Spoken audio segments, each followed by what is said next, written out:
Hi, I'm Mike from 1A Auto. We've been selling auto parts for over 30 years.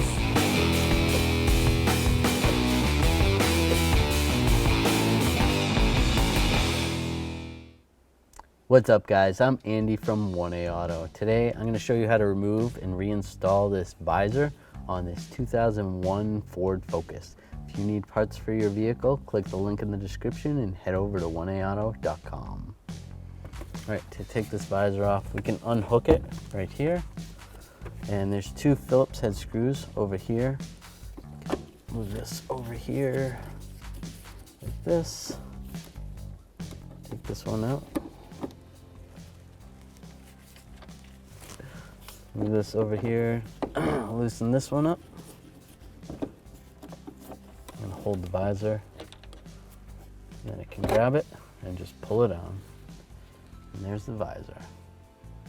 All right, to reinstall this visor, I'm gonna just hold it into position.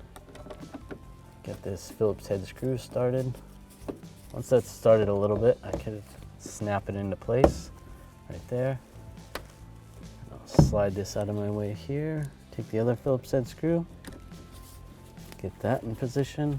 I'll just snug that up. Move this forward and snug this one up. And we're all set. Thanks for watching. Visit us at 1aauto.com for quality auto parts, fast and free shipping, and the best customer service in the industry.